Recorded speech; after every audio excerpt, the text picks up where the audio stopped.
Let me welcome you to harvest. Would you mind if we got started?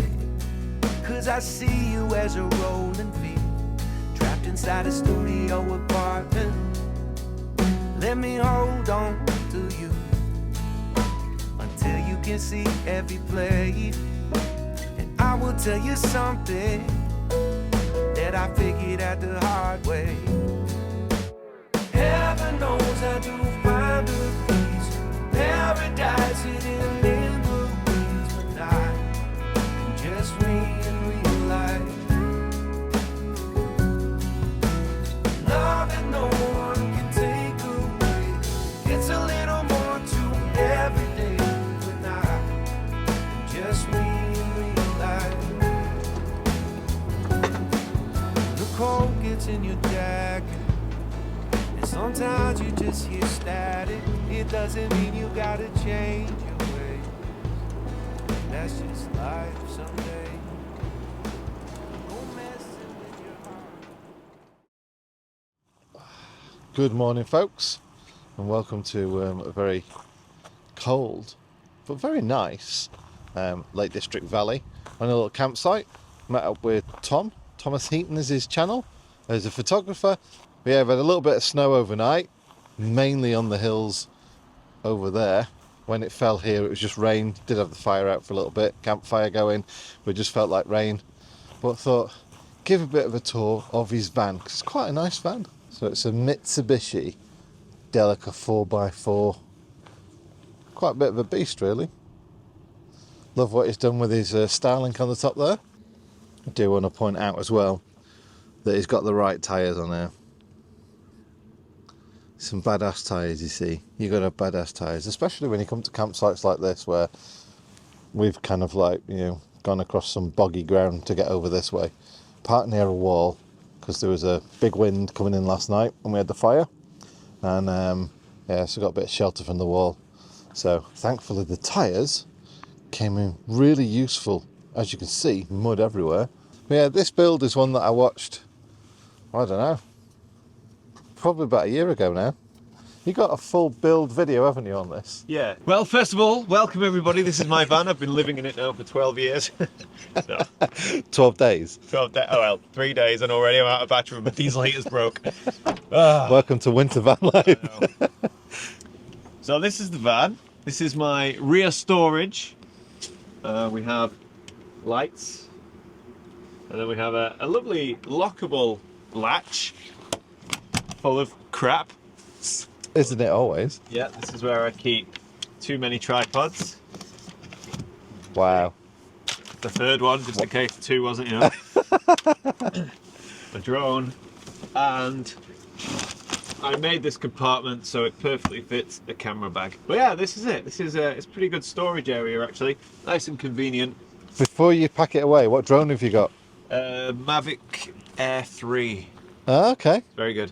The Hasselblad double lens one? Double lens, yeah. Oh, okay. Yeah. I'm really proud of this.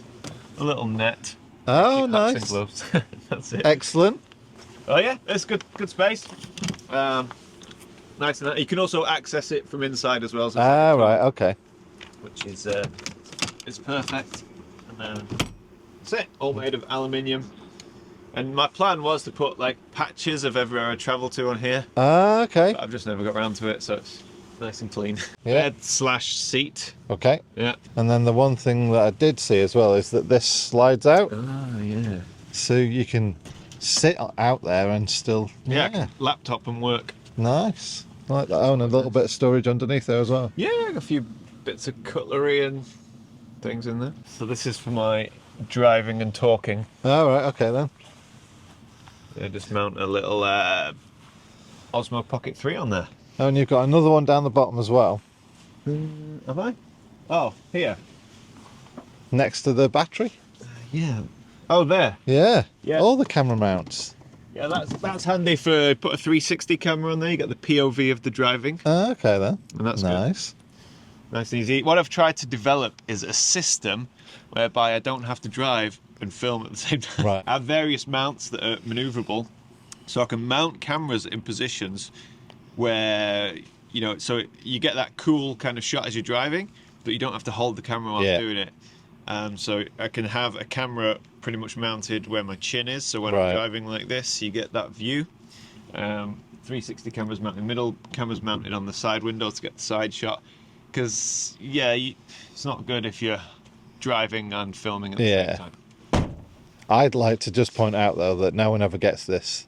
The stuff that you have to do in the background to film, and the processes you go through to make it look great, just because of, like, not breaking the law or whatever. No one gets it. Yeah, I mean, like, I'm so lucky in that every time I need to get drone footage of my van, there's usually a passerby who will happily fly the drone for fully me. Drone licensed as well. Yeah, of course. And I never get their details.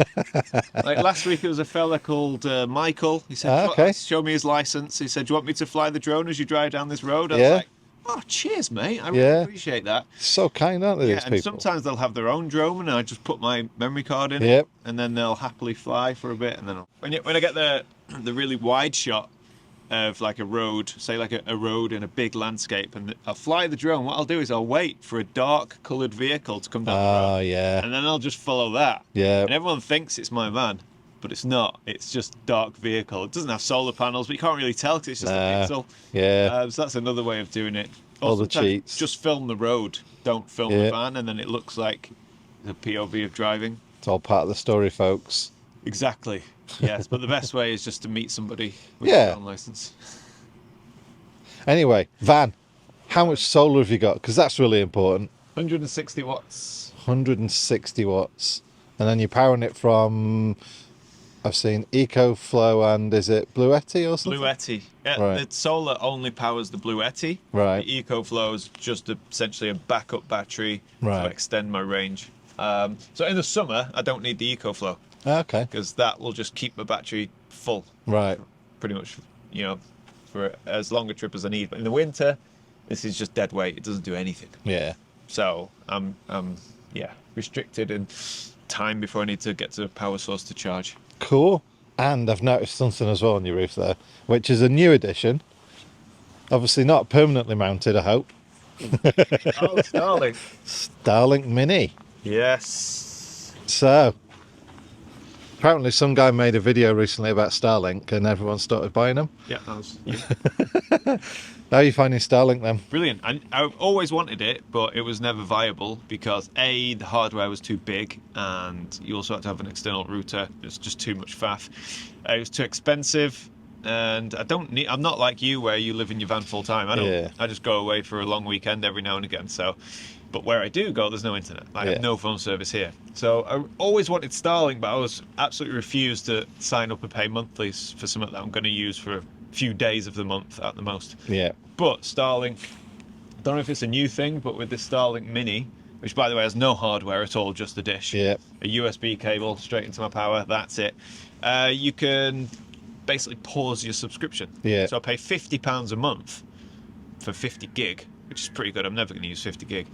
But you can just pause it. So like when I go home and tomorrow or the day after, I know that I'm not really going to be away in my van probably till January. So just turn it off. So I'm not paying for it not being used, which is brilliant. But if I'm in the Highlands of Scotland, I'll have to drive to Inverness to get good service. Oh, right. Or to find a cafe with good Wi-Fi. And there's nothing more uncomfortable than ordering one coffee, sitting down, and then realising your upload is going to take 3.5 hours. Yeah. It's awful. So now it's super fast, and it's literally opened up the van for me. So I've got some questions for you now. As a photographer, what does the van mean to you? Freedom. Okay. Now, before the van, I would either sleep in my car, which is nice for one night, pretty uncomfortable for longer than that. Yeah. Camp in a tent, great in the summer when it's a camping trip, but as a means to just somewhere to sleep, it's not ideal. Yeah. Or I'd book a hotel bed and breakfast, which is expensive and usually not in the perfect location. So it would be a base and then you would work from there. So any trip, it was very easy to talk yourself out of doing the trip. Because the weather's no good for sleeping in a tent, the hotels are expensive, or there's no hotels nearby, or sleeping in your car's not good for more than one day. I don't quite know my answer to this question, but I thought it was a good question for you anyway. All right. Do you travel to capture photos, or do you capture photos where you travel? Ooh, that is a good question. I'd say I would travel to capture photos. Right. Like my priority when going on a trip, unless it's just a holiday with my wife, is okay. Is it going to be an area worth photographing for what I like? Right. Okay. So I would it always starts the same when I find a park up. For me, the priority with a park up is always, is there a nice location to shoot nearby? Are the subjects? Is there an environment that's going to work photographically? So, for example, if I want to go to Galloway Forest Park, arguably one of the best places in the country for van life. They allow overnight parking. Yeah. It's beautiful, it's peaceful, it's level, it's flat, it's clean. Photographically, it's not great because it's all plantation woodland. Right. So I wouldn't go there. Whereas you come to the Lake District, it's not the easiest place to park up, especially now because van life is so popular. Yeah. But it's beautiful for photography. So yeah, for me, photography normally comes first. That's why I sometimes sleep in dodgy laybys and wonky park-ups. Like, I don't care. I want to be on location, ready to shoot. Right. Yeah. And speaking of shooting, when you take a photo, is it, I want to have this photograph to put in a portfolio, to maybe put in a calendar, or for a print, or to sell in a magazine? Or is it, sometimes I'll just take a photo because it's just a nice thing and I might never look at it again?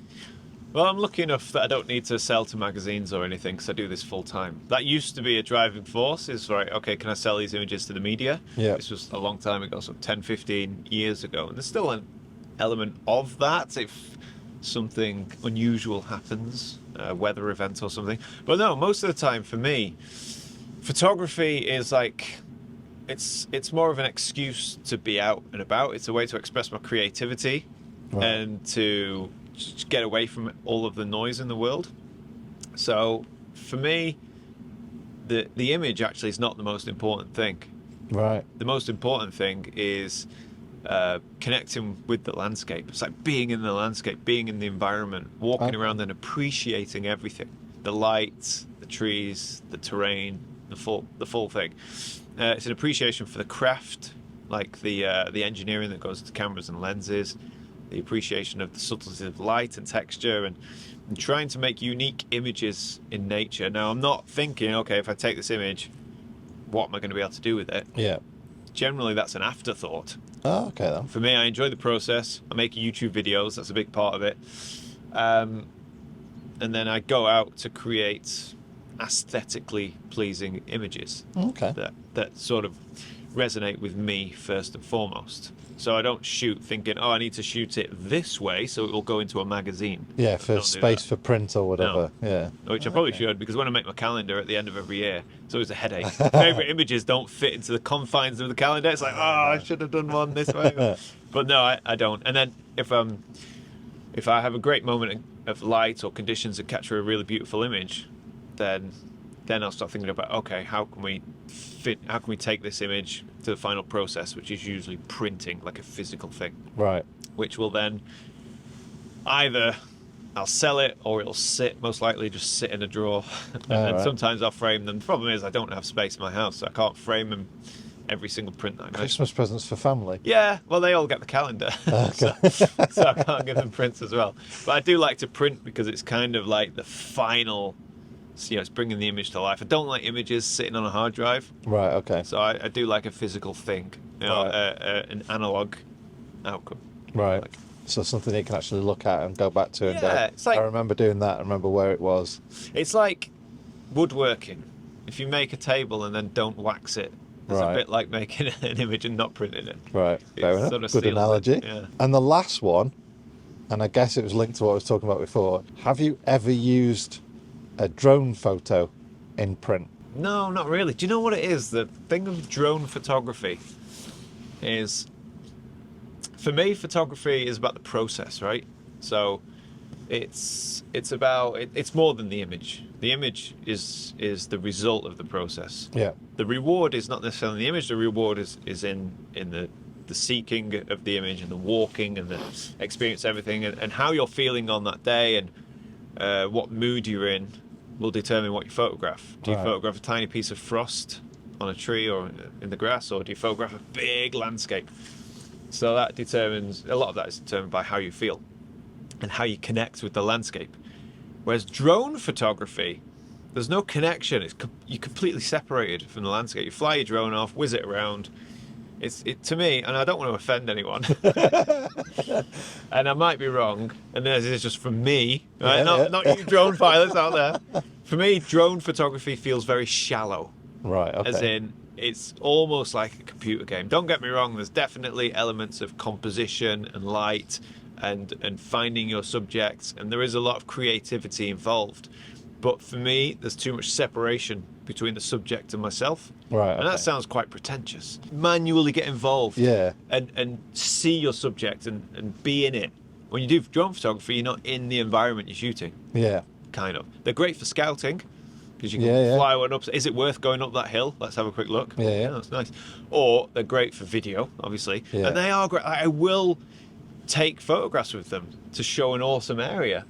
Or to whack something on Instagram that's visually striking, but they don't have longevity. I don't connect with them. They never go to the final process. They never go in a calendar. They never go to print. Right, okay. Because I just don't care about them. They're a cool thing that I'll whack on Instagram or use as a thumbnail or whatever.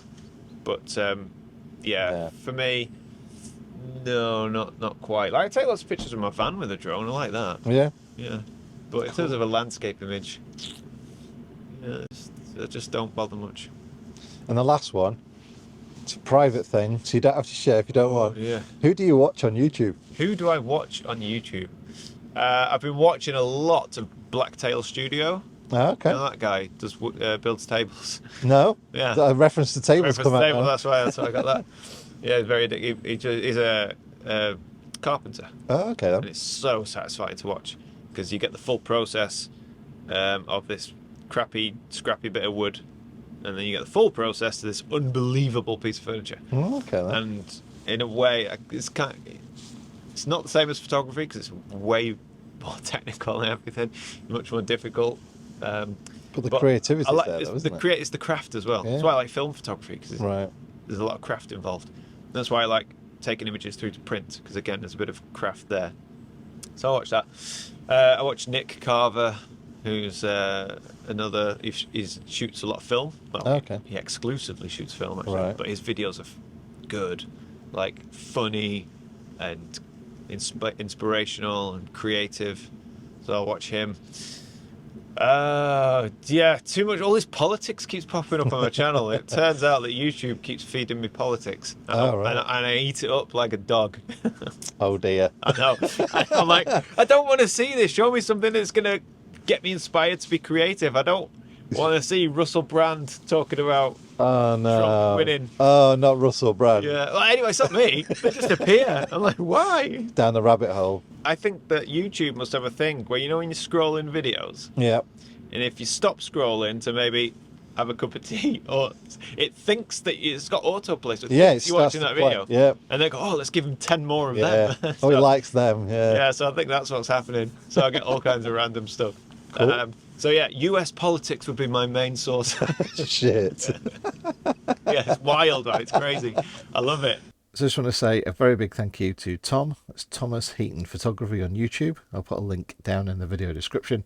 But yeah, thanks for being a good mate and letting me film around your van, talk to you about Starlink for a bit of an interesting weekend in the Lake District. I hope you liked this video. If you did, let me know in the comments section down below. Right, take care folks. I'll see you in the next video. Bye.